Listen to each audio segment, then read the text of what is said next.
राकेश कपूर हैं, वरिष्ठ पत्रकार हैं आप, रीना गुप्ता आम आदमी पार्टी के प्रवक्ता हैं, और अभय दुबे हमारे साथ जुड़ेंगे कांग्रेस की तरफ से, और रणबीर सिंह पठानिया बीजेपी की तरफ से हमारे साथ जुड़ गए हैं। अभय जी, मैं आपसे यहाँ पर राकेश जी मैं आपसे यहाँ पर शुरुआत करूंगा। उससे पहले हम राजनीतिक दलों की तरफ जाएं। ये बड़ी चर्चा हो गई है कि यहाँ पर इतना उत्साह, जिस तरह का प्रचार हमने देखा, बड़े स्तर पर जो है प्रचार किया गया, चाहे बीजेपी की तरफ से हो, क्योंकि 27 साल से वो हैं, जाहिर है, और बदलाव की बात जो दूसरी पार्टियां कर रही हैं, लेकिन क्या लोगों तक ये मैसेज इस तरह से नहीं पहुंचा, या उत्साह इतना कम क्यों है आखिर? देखिए शारिक जी, जो भी आपका शुभ नाम है मैं जानता नहीं दाबिश हूँ। जी। दाबिश जी, तो ये बड़ी स्पष्ट बात है कि इन चुनावों में हम ये देखें कि किस पार्टी का एजेंडा चल रहा है। आपको क्या लगता है, किसी पार्टी का एजेंडा चल रहा है क्या? नैरेटिव क्या बना है? तो लोगों का जो उदासीनता है वो इस बात को बताती है कि कोई भी पार्टी किसी दूसरी पार्टी के पिच पर ये चुनाव नहीं खेल रही है, नंबर एक। नंबर दो, जो लोगों की जो उदासीनता है इसको भी हम अतिरेक में ना लें, चूंकि लोकतंत्र में सबसे बड़ा बुद्धिमान, लोकतंत्र का मालिक मतदाता ही होता है, और मतदाता ये जानता है कि मुझे इस समय क्या करना चाहिए। इसलिए यदि वो नहीं आ रहा है तो उसके पीछे कुछ ठोस कारण जरूर होंगे। ऐसा नहीं है कि लोकतंत्र में आप शोर मचाते रहें और जनता उस शोर के पीछे पीछे चलने लगे, ये भी आवश्यक नहीं होता है। तो लोकतंत्र में ये सारी चीजें देखी जाती हैं। चुनावी जब शतरंज बिछती है तो उसमें ये बात भी देखी जाती है कि कौन सी पार्टी क्या एजेंडा लेकर के चल रही है, कौन सी पार्टी क्या नैरेटिव पैदा कर रही है, उस नैरेटिव के प्रति लोगों का आकर्षण कितना है। लेकिन मुझे ये लगता है कि इस चुनाव में कोई एक खास नैरेटिव उभर करके नहीं आया है। बीजेपी अपने नैरेटिव पर कायम है। जो नैरेटिव है मुख्य रूप से उनका प्रधानमंत्री नरेंद्र मोदी की लोकप्रियता का है, नो डाउट वो लोकप्रिय नेता हैं। कांग्रेस का अपना नैरेटिव है, वो बेसिक मुद्दों पर लाना चाहती है। और जहां तक आम आदमी पार्टी का सवाल है तो मैं समझता हूं कि it is a wild card entry. हालांकि पिछले चुनावों में भी आम आदमी पार्टी सभी जगह चुनाव लड़ी थी, 182 की 182 सीटों पर, 180 पर, और इनकी सभी जगह जमानतें जब्त हुई थी। लेकिन इस बार ये जिस उत्साह से निकले हैं, उस उत्साह ने एक तो भ्रम पैदा किया है कि इस बार कुछ भी हो सकता है जी। तो ये खास नैरेटिव तो यहाँ पर राकेश जी, अगर दोनों पार्टियां, बीजेपी 50% वोट वहां पर रखती है, कांग्रेस 40 के ऊपर रखती है, तो नया नैरेटिव तो आम आदमी पार्टी ही है ना, रीना गुप्ता जी? फिर आपके लिए तो अच्छी खबर नहीं है। द पॉइंट इज दाविश सर जी कि नया नैरेटिव तब बनता है जब उस नैरेटिव के प्रति लोग आकर्षित हों, उसी के इर्द गिर्द चुनाव घूमे। तो यहां हमें यही नहीं पता लग रहा है कि किस नैरेटिव के प्रति, किस नैरेटिव के चारों ओर चुनाव घूम रहा है। दूसरी पार्टियां रक्षात्मक हो, क्या कांग्रेस रक्षात्मक है, क्या बीजेपी रक्षात्मक है? आम आदमी पार्टी के नैरेटिव पे उसको नैरेटिव बोला जाता है चुनाव। जी संकेत जी बिल्कुल।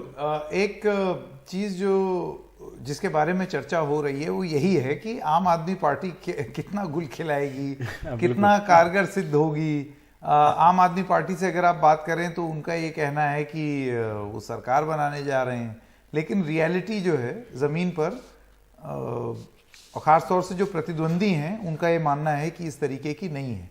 लेकिन रणबीर सिंह पठानिया जी, मैं आपसे ये जानना चाहता हूँ, अभी थोड़ी देर पहले ताबिश और शारिक हम ये तस्वीरें भी दिखा रहे थे कि एक तरफ तो चुनाव हो रहा है और दूसरी तरफ सुबह सुबह बीजेपी के सारे आला नेता जो कि सब अहमदाबाद में वोट डालते हैं, वो वोट डाल के प्लेन पकड़ के दिल्ली में आकर के अगले चुनाव की तैयारियों में नेशनल ऑफिस बेयरर्स की मीटिंग में भी वो मीटिंग भी शुरू कर दी है। तो ये जो मैसेजिंग है रणबीर सिंह पठानिया, ये इसको किस तरीके से देखा जाए? अब देखिए, मीटिंग तो कभी भी हो सकती थी, लेकिन हमने आज ही के दिन ये मीटिंग करना, और ये चीज हमने पहले भी देखी थी। यूपी का जब नतीजा आ रहा था या जब वहां पर पोलिंग हो रही थी, उस समय नरेंद्र मोदी की तस्वीरें गुजरात में रोड शो करते हुए। तो ये एक हैबिट समझी जाए बीजेपी की या एक रणनीति, सोची समझी रणनीति? संकेत, भारतीय जनता पार्टी को पार्टी विद डिफरेंस कहा जाता है। ये हमारी पद्धति और प्रणाली में जिसे कहते हैं, ये एक चीज इनबिल्ट है कि वी आर ए 24/7 365/24/7 पार्टी। और ये बिल्कुल ठीक है कि एक चुनाव का भी रिजल्ट निकला होता नहीं, लेकिन अगले चुनाव की रणनीति जो है वो तय हो जाती है। और आपने जो अभी देखी होगी, जो एक इंपॉर्टेंट बैठक प्रधानमंत्री जी ने, जिसका एक सदारत, जिसकी चेयरमैनशिप दिल्ली में की है जेपी नड्डा जी, उसकी उनकी अध्यक्षता में ये बैठक होगा उसमें, और आगामी विधानसभा चुनाव जिन जिन राज्यों में, उसकी रणनीति तय करने के लिए। तो एक देश को एक नई एक धरोहर, एक नई एक आदत, क्योंकि चुनावों में प्रॉब्लम है एक रहती है एक चुनावी पॉलिटिकल पार्टीज में कि सिर्फ वोट के वक्त और वोट से पहले एक्टिव हो जाती हैं। और फिर लोग भी कई बार बात करते हैं जनाब कि ये नेता लोग जो हैं ये सिर्फ चुनाव के वक्त ही लोगों में, जनता में जाते हैं, अपना आउटरीच करते हैं, उसके बाद में फिर जनता को इनसे मिलने के लिए आउटरीच करना पड़ता है। तो भारतीय जनता पार्टी ने ये पद्धति और प्रणाली जिसे कहते हैं तो पठानिया जी, लेकिन आप जनता से थोड़ी मिल रहे हैं, ये तो बीजेपी के नेताओं की मीटिंग चल रही है दिल्ली में। मैं देखें, ऐसा है संकेत जी कि अगर हम चुनावी मोड में हैं, चुनावी मोड का मतलब है कि इलेक्शन कॉन्टेक्ट लोगों के साथ, आउटरीच लोगों के साथ। लेकिन पठानिया साहब, वो जो तरीका था, सॉरी आपको रोकने के लिए, कि आप जब चुने जाते हैं तो 4-4.5 साल आप काम करते हैं, 6 महीने में जाके बताते हैं कि हमने काम किया। यहां शोर ज्यादा है, प्रचार ज्यादा है, और लोगों की परेशानियों का निदान कम है।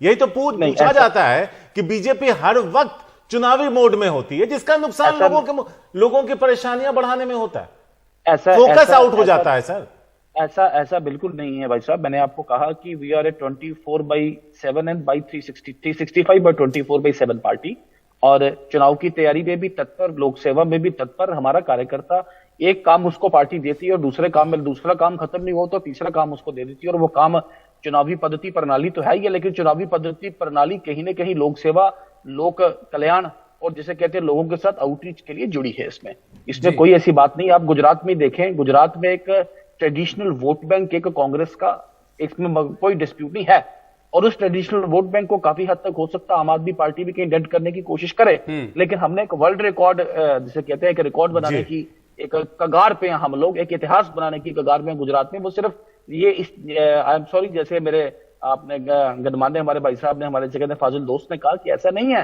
कि लोगों का रिड्रेसल नहीं है, या बाई डिफॉल्ट जिसे कहते हैं, या वहां पे कोई बाई चांस जिसे कहते हैं, बार बार हम चुन के आ रहे हैं, बार बार रीना गुप्ता जी को हम यूपी में दोबारा गुजरात में बार बार जीत के आए।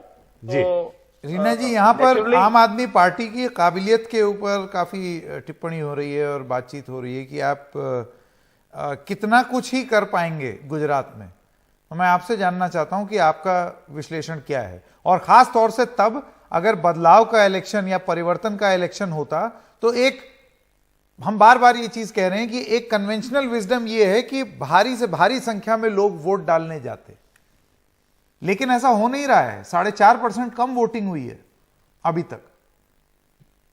संकेत जी, अभी आप लोगों ने एक बहुत इंटरेस्टिंग बात कही कि कैसे, और हम मेरे भारतीय जनता पार्टी के भाई भी बोल रहे थे कि कैसे भारतीय जनता पार्टी जो है हर समय एक इलेक्शन मशीनरी की तरह बन गई है, कि एक चुनाव खत्म हुआ नहीं, अगले चुनाव की तैयारी शुरू हो गई।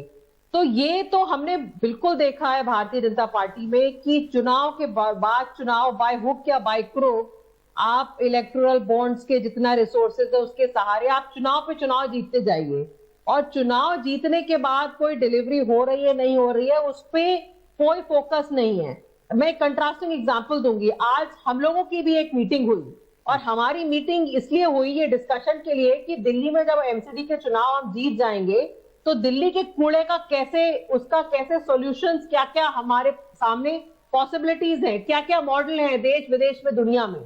तो एक तरफ हमारा काम करने का मॉडल है कि कैसे दिल्ली के कूड़े की से निजात पाई जाए, वहीं दूसरी तरफ आप देखिए भारतीय जनता पार्टी का फोकस पूरा ये रहता है कि चुनाव जीत जाओ। और हमने ये भी देखा कि कैसे गुजरात में सबसे ज्यादा जो है बेनामी चंदा वो भी भारतीय जनता पार्टी को मिला।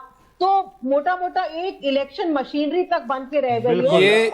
ये आरोप तो आम आदमी पार्टी पर भी लगता है रीना जी, कि इलेक्शन मशीनरी की तरह, मतलब दिल्ली में भी चुनाव में अब देखिए इलेक्शन लड़ लड़के उसको जीतना कोई अपराध नहीं है। बिल्कुल क्योंकि नहीं। आप भी वही कर रही हैं, जैसे दिल्ली भर में पोस्टर लगे हुए हैं, केजरीवाल के विधायक, केजरीवाल के पार्षद। नहीं, इलेक्शन जीतना कोई अपराध नहीं है, ये तो डेमोक्रेसी की सबसे सुंदर बात है। लेकिन इलेक्शन जीतने के बाद अपने प्रोमिसेस पे डिलीवर करना, उस पे फोकस नहीं रहता। और यही कारण मैं मानती हूं कि गुजरात का वोटर उदासीन है।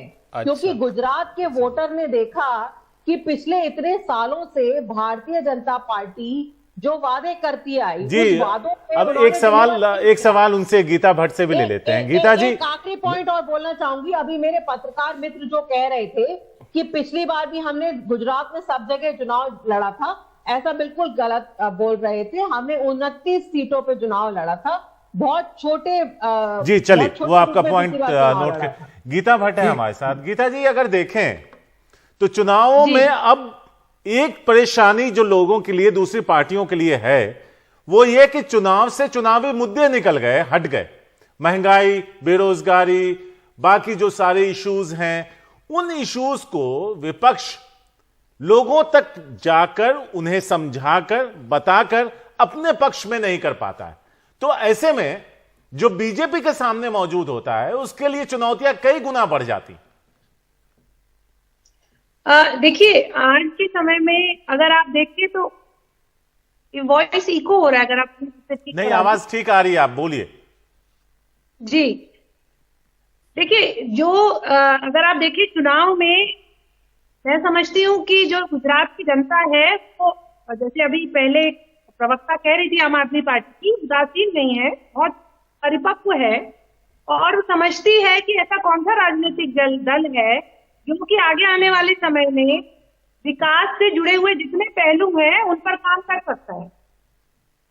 और उसको आप आज जो, अगर आपने महंगाई का जो विषय लिया, उससे बिल्कुल सच्चाई है कि ये विषय आज है, लेकिन ऐसा कौन सा राजनीतिक दल है जो कि इनके साथ जूझ सकता है, जिनके लिए काम कर सकता है। क्योंकि आज कोविड के बाद, मतलब ये आप वैश्विक परिदृश्य अगर आप देखें तो पूरे विश्व में आज ये चुनौती है। ऐसे देश हैं जिनकी जीडीपी की दर नेगेटिव में जा रही है। ऐसे समय में भारत के लिए 7% ग्रोथ रेट होना और बाकी और कई जो है सकारात्मक पहलू हैं, उन पहलुओं पर काम कर जी, कौन जो है विकास की सीढ़ी को चढ़ सकता है, उसके लिए जनता इतनी परिपक्व, जिस भी राजनीतिक दल को वो वोट देगी, ये समझ कर देगी कि वह आगे हमारे लिए, आगे जितने भी आज जो चुनौती है समाज के समक्ष, उन पर काम कर सकता है। तो ये तो जाहिर है जनता देखेगी। लेकिन संकेत, एक बात मैं आपसे इस पर चर्चा करना चाह रहा था, ब्रेक के बाद हम करेंगे, कि दो जो राजनीतिक दल हैं उनका अपना एक वोट बैंक है, उसमें बहुत ज्यादा फर्क नहीं आया पिछले कुछ चुनाव अगर हम देखें तो। इस बार ऐसे क्या मुद्दे हैं जो पिछले बार के चुनावों में नहीं उठाए गए हैं या उठाए गए हैं, तो फिर तब अगर उन पे जनता ने जो है कुछ अपनी राय नहीं दी या कुछ बदलाव लाने की नहीं सोची, तो इस बार क्यों सोचेंगे?